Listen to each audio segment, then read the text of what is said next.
அடுத்த சகோதரர் பிரான்ஸ்ல இருந்து கேட்டிருக்கிறாங்க, வீடு கார் போன்றவைகளுக்கு பேங்க் லோன் வாங்கலாம்னு சொல்லி அரபு நாட்டில் வேலை செய்யும் போது சில பேர் சொன்னாங்க, அது பேங்க் லோன் ஆகாது, வட்டி ஆகாது, அதுக்கு நாம அந்த பேங்க் கொடுக்கக்கூடிய கமிஷன் தான் அது அப்படின்னு சொல்றாங்க அப்படிங்கிறாரு.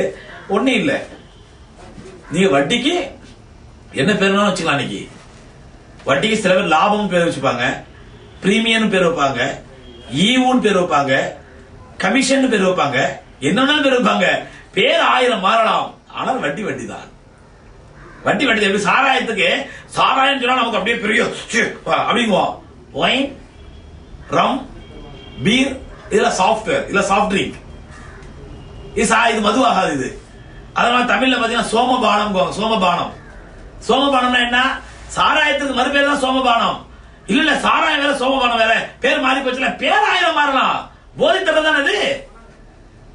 வட்டிக்கு அழகான டெபினிஷன், குல்லு கர்தின் ஜர்ர நஃபான் ஃபஹுவ ரிபா. லாபத்தோடு வரும் எல்லா கடன்களுமே வட்டி தான். இப்ப நான் ஒரு கார் வாங்குறேன், கடனுக்கு கார் வாங்குறேன். அந்த காரை நான் அடைக்கும் பொழுது அந்த காருக்குரிய விலையை விட அதிகமான லாபம் கொடுத்தால் இது வட்டி. கேஷ், ரெடி கேஷ்ல வட்டிங்கிறதே கிடையாது. நீ 1 லட்சம் ரூபாய் கார் 10 லட்சம் வித்தாலும் வட்டி ஆகாது, ஹலால் அது லாபம். அதற்கு பேரு பெருமானா ஸல்லல்லாஹு அலைஹி வஸல்லம் சொன்னாங்க, இன்னமர் ரிபா ஃபின் நஸியா. வட்டி என்பது கடன்ல தான் இருக்குது. இன்ஸ்டால்மெண்ட்ல கிரெடிட்ல கொடுக்கும் போது தான் வட்டிங்கிறதே வரும். Cash to cash, hand to hand அங்க வட்டிங்கிறதே கிடையாது. அப்படி 1 லட்சம் ரூபாய் காரணம் 10 லட்சம் ரூபாய் விற்கிறேன், தப்பே கிடையாது, லாபம் இது. அந்த 10 லட்சத்தை நான் கடனாக வசூலித்தால் இது வட்டி. இது வட்டி.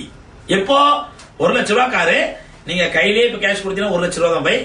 ஆனா நீங்க 6 மாசமோ 10 மாசமோ தவணை கொடுத்தீங்கன்னா 1.5 லட்சம் 3 லட்சம் அப்படின்னு சொல்லி அதனுடைய நியாயமான ஒரிஜினல் மார்க்கெட் விலையை விட கடனை காரணமாக வைத்து விலை கூடினால் அது குல்லு கர்தின் ஜர்ர நஃபான், அதாவது லாபத்தோடு வரக்கூடிய கடன். அந்த லாபத்தை நீங்கள் கொடுத்தாலும் வட்டிதான், வாங்கினாலும் வட்டிதான். அதனால பேர் 1000 வச்சுக்கலாம். ரெண்டு அரபு நாட்டுல ஃபத்வா வச்சிருக்காங்க.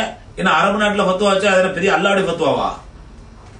யூதம் கூட அரபு மொழியில ஃபத்வா வச்சிருக்காங்க. இன்சூரன்ஸ் கூட சொல்லி துபாயில இருந்து யூதர்கள் அவங்களோட வெப்சைட்ல வட்டி ஹலாலாக்கி இது போட்டுருக்காங்க, ஃபத்வா கொடுத்திருக்காங்க. ஜிஹாத் ஹராம்னு சொல்லி யூதர்கள் அவங்களோட வெப்சைட்ல அரபு மொழியில ஃபத்வா கொடுத்திருக்காங்க. உடனே அது அல்லாஹ்வுடைய ஃபத்வா ஆயிடுமா? அரபு மொழியில இருக்கிறதுனாலயோ இல்ல அரபு நாட்டுக்காரங்க சொல்றதுனாலயோ அது அத்தன்டிக் ஆயிடாது. அல்லாஹ்வுடைய குர்ஆன் பெருமானா ஸல்லல்லாஹு அலைஹி ஹதீஸ்ல உள்ளது மட்டும்தான் அத்தன்டிக். அதனால பேங்க் லோனு, வீட்டுக்காகவோ வாகனத்துக்காகவோ பேங்க் லோன் வாங்குறது, அந்த லோனுக்கு வட்டியோடு அடைப்பது மிகப்பெரிய ஹராம், அல்லாஹ்வால் சபிக்கப்பட்ட ஹராம். அதுல எந்த சந்தேகமும் இல்லை.